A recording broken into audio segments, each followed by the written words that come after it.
الله نحمده ونستعينه ونستغفره ونعوذ بالله من شرور أنفسنا ومن سيئات أعمالنا من يهده الله فلا مضل له ومن يضلل فلا هادي له وأشهد أن لا إله إلا الله وحده لا شريك له وأشهد أن نبينا محمدا عبده ورسوله صلى الله عليه وعلى آله وصحبه أجمعين أما بعد السلام عليكم ورحمة الله وبركاته.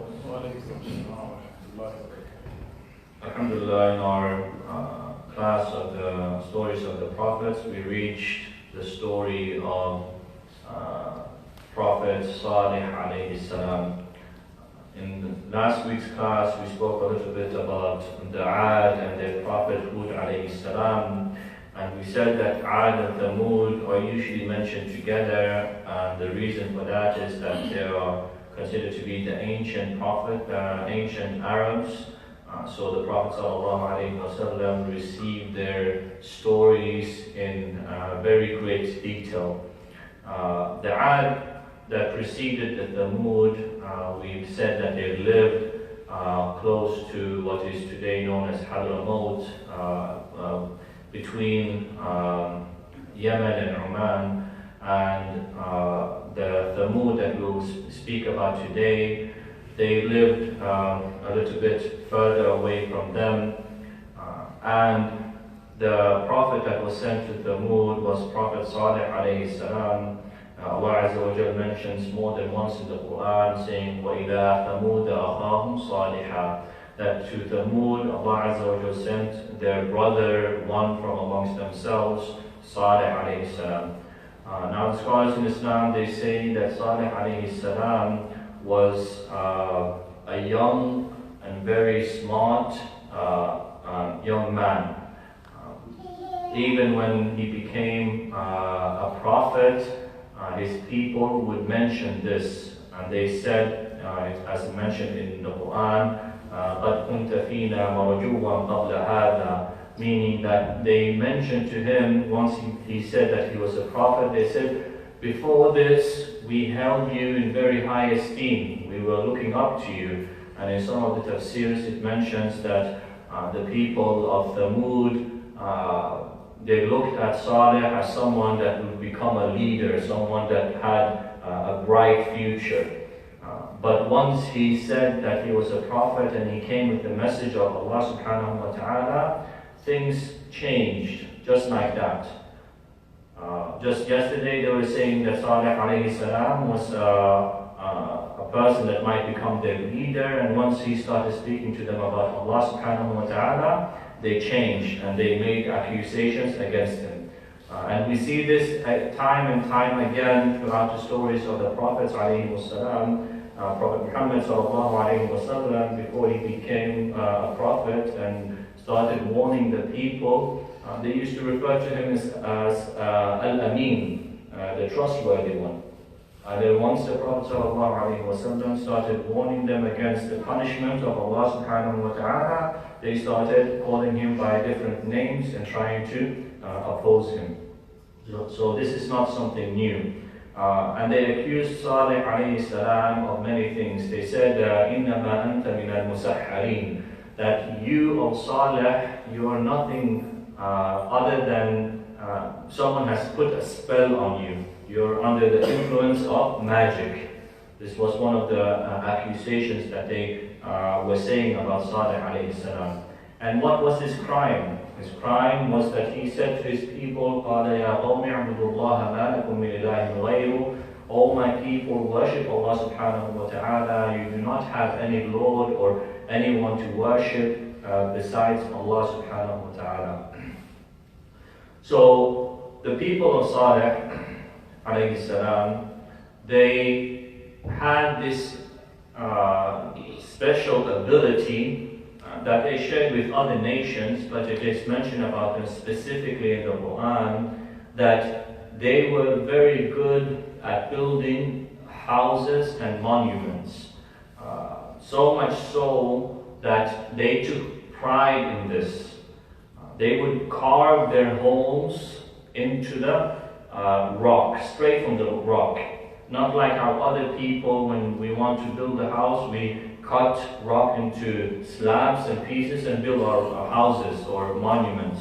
But These people, they built their homes straight into the mountains.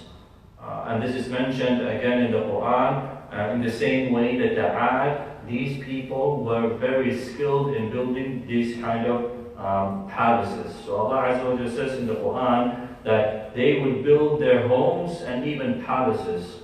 And a person just needs to go on Google, and if you type in Madain Saleh, the places where they used to live, until this day you can still find the remnants, the things that they left behind, the people of Thamud. And if you see those pictures, those images of the houses that they built many thousand years ago, you will be shocked, you will be amazed. So Allah Azza wa Jal used this as a way to make them realize that it was through the blessing of Allah subhanahu wa ta'ala that they were able to do these great things. But one thing that was a result of their ability was they became, they thought to themselves that they were safe from the punishment of Allah Azza wa Jalla. Allah Azza wa Jalla says in the Quran, وَلَقَدْ كَذَّبَ أَصْحَابُ الْحِجْرِ الْمُرْسَلِينَ وَآتَيْنَاهُمْ آيَاتِنَا فَكَانُوا عَنْهَا مُعْرِضِينَ وَكَانُوا يَنْحِتُونَ مِنَ الْجِبَالِ بُيُوتًا آمِنِينَ. And they used to build their houses from into the mountains, آمِنِينَ, thinking that they were safe. So they thought that they were safe from the punishment of Allah subhanahu wa ta'ala. Whatever might happen to them, they still had those mountains to seek refuge in. But Salih alayhi salam would always remind them that no one is safe from the punishment of Allah subhanahu wa ta'ala. If Allah Azza wa Jalla wants to punish someone, then that punishment will come. And he would remind them of the previous generation, the people that were punished before. Allah Azza wa Jalla says in the Quran that Salih alayhi salam would remind his people about the Ad that just passed. And you remember in last week's class when we said that Hud alayhi salam that was sent to Ad, he would remind them of Nuh alayhi salam and his people. So you'll see every prophet that comes, he tries to remind them of the punishment of the people before him. But people are forgetful. People make the same mistakes again and again. So Salih alayhi salam, he reminded them as much as he could, and it reached a stage where these people would say to him, "Fa'tina bi-ayah, bring us a sign. In kunta min as-sadiqin, if you are truthful in your statement saying that you are a prophet, we want to see a miracle, we want to see something amazing happen." So Salih alayhi salam, he asks them, he says, "What do you want as a miracle, as a sign?" And then they say, trying to make fun of Salih alayhi salam, they say, "From this mountain, bring us a live camel, naqa, a she camel." And they're thinking, this is impossible. Imagine you're standing in front of a mountain, and the mountain opens up, a camel comes out. You'll be shocked. So they said that, and they didn't think that it would happen. But for Allah Azza wa Jalla, nothing is difficult. So Salih alayhi salam asked Allah subhanahu wa ta'ala, and that great sign came to them. And you would have thought that they would have believed, but they didn't. And sometimes human beings, we can think to ourselves that if only I could see with my own eyes a camel coming from a mountain, then I would be a believer straight away, no doubt about it. But the reality is that we see the signs of Allah subhanahu wa ta'ala day and night, yet we take it for granted. This book here, the Quran, Allah Azza wa Jalla has told us that the Quran is a miracle in its eloquence. It's the speech of Allah subhanahu wa ta'ala. when the Quran was revealed and it was recited to people, it would move their hearts. Some of the companions of the Prophet ﷺ, they would say, when I heard the Quran, and this was before they accepted Islam, I felt like my heart was going to fly out of my chest. How much the Quran moved me. And the Quran, even non-Muslim people who know about the Arabic language, they will testify, they will tell you that the Quran is like no other work in the Arabic language. Yet we take it for granted. All the signs that we see, the sun, the moon, everything that Allah Azza wa Jalla has created, وَفِي أَنفُسِكُمْ, even within ourselves, the body, how it works, all these things are signs. They show us that Allah subhanahu wa ta'ala is the creator. But we deceive ourselves thinking that if only I could see a camel coming from a mountain, if only I could see Musa alayhi salam parting the Red Sea. But this is something that, yes, those are miracles. But the things that we have in front of us are miracles as well. So the people of Thamud, they said to Saleh, bring us this camel. And Allah Azza wa Jal, as a test for them, brought the camel. And this camel was like no other camel. The scholars in Islam, they say it was a very large camel. And then to test them, Allah Azza wa Jal put certain restrictions on them. Salih alayhi salam said to his people, هَذِهِ نَاقَةُ اللَّهِ, this is the camel of Allah. And it shows sharaf, it shows how important this camel was. لَهَا شِرْبٌ, it has a day to drink the water. And you, the people of Thamud, the rest of the people, the other day, you can drink from this water. But whenever it's time for the naqa to drink, you're not allowed to come close to the water. As a test. And this, after a little while, it caused problems with the people. They started plotting. When they were supposed to be grateful for the blessing of Allah subhanahu wa ta'ala, seeing such a miracle with their own eyes, they started plotting against Salih alayhi salam. And the scholars in Islam, they say, as mentioned in the Quran, that 9 people, 9 people, they got together from amongst the Thamud and they started plotting. And they wanted a way to get rid of this naqa, of this camel. And they decided to kill the camel. This was a sign that they asked for. But now they're plotting to kill the camel. So they got together and they came up with this plan.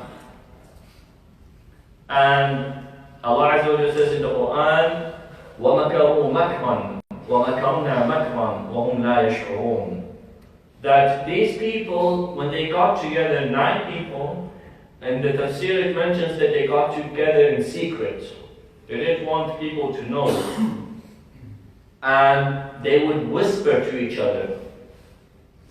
But where can you hide from Allah subhanahu wa ta'ala? Nowhere. And Allah Azza wa Jalla says they plotted and we planned and they knew not. So they came up with this plan to kill the camel. And the way that they did this was when the 9 people confronted the camel, 8 of them hesitated. 8 of them hesitated because the camel was huge. And then Allah Azza wa Jalla says, إِذٍ بَعْثَ أَشْقَاهَا, and then they set forth the worst amongst them. These 9 people are the worst of the Thamud. And amongst these 9 people, they sent the worst amongst themselves. And he couldn't kill the camel was too huge. So what did he do? فَعَقَرُوهَا. He cut the legs, the front legs of the camel. And once the legs were cut, the camel fell down. And then all of them shared in killing the camel. And then they came back to Salih alayhi salam. And they made fun of Salih. They said, this sign that you came with, we destroyed it, we killed it. And Salih alayhi salam told his people, he said, تَمَتَّعُوا فِي دَارِكُمْ ثَلَاثَةَ أَيَّامٍ. Enjoy your houses, your lives for 3 days. After the 3 days, the punishment of Allah subhanahu wa ta'ala will come. Do you know what their reply was? Their reply was, why do we have to wait 3 days? Let the punishment of Allah subhanahu wa ta'ala come to us right now. And he tried to remind them, even within those 3 days, to return to Allah subhanahu wa ta'ala. But they didn't listen. First day went by. Second day went by. When the third day came, and it went, they went back to Salih. 3 days passed now, in their calculations. They said, nothing happened. There's no punishment. We are still alive. So they went to sleep, thinking that they were safe. 3 days has passed. But then what happened? فَأَخَذَتْهُمُ الرَّجْفَةُ. The rajfa, the shaking, came suddenly. And in other places it says, وَآتَيْنَاهُمْ آيَاتِنَا فَكَانُوا عَنْهَا مُعْرِضِينَ وَكَانُوا يَنْحِتُونَ مِنَ الْجِبَالِ بُيُوتًا آمِنِينَ فَأَخَذَتْهُمُ الصَّيْحَةُ مُصْبِحِينَ. That morning, once they went to sleep, in the morning, the punishment of Allah subhanahu wa ta'ala came. Just the night before, they were making fun of the Prophet, and they were saying the 3 days have come and passed and nothing happened. And then the punishment of Allah subhanahu wa ta'ala came down. Now this punishment was different from the way that we know that Allah Azza wa Jal punished other people. Allah Azza wa Jal refers to it as sa'iqah. The scholars in Islam, they say Allah Azza wa Jal punished these people with a sound. A sound that penetrated everything. So strong that it shook the earth. The houses that they had built, that they thought were safe within the mountains, it didn't help them.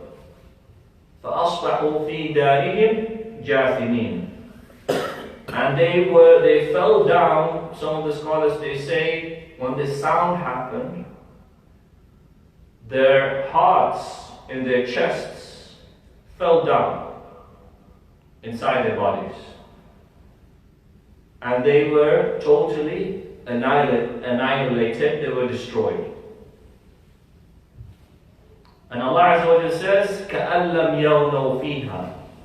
And it was as if they had never lived there. That whole area, that whole city that they lived in, it became what people say today, haunted cities. The only people that survived the punishment were the believers and Salih alayhi salam. وَأَنْجَيْنَا الَّذِينَ آمَنُوا وَكَانُوا يَتَّقُونَ. And Allah Azza wa Jal saved the believers and Salih alayhi salam. So this is the punishment that Allah Azza wa Jal punished these people with. Imagine 1,400 years ago when the Quran was revealed. If you had read in the Quran that Allah Azza wa Jal punished people with sound, it would be difficult for you to believe. How can sound hurt someone? If I shout as loud as I can, no one's going to die. Might be painful, but no one's going to die. Yet today we know even some military technology they're trying to look into how to use sound as a weapon. And they say sound can go through almost all materials. Sound waves, if they're strong enough, they will shake the very earth. So subhanAllah, this shows the result of those who do not follow the message of Allah subhanahu wa ta'ala. And in some tafsirs it is mentioned that Salih alayhi salam, once these people were destroyed, he came back to them. And he spoke to the dead. And he said, "O my people, I warned you, I gave you nasiha. وَلَكِنْ لَا تُحِبُّونَ النَّاصِحِينَ."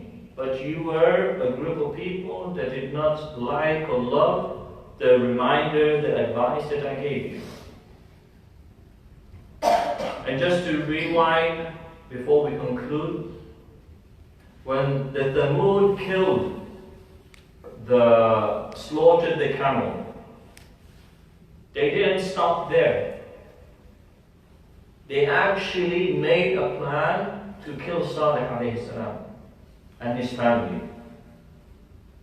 And they came together, and Allah Azza wa Jalla says about them, قالوا تقاسموا بالله لنبيتنه وأهله ثم لنقولن لوليه ما شهدنا مهلك أهله وإنا لصادقون.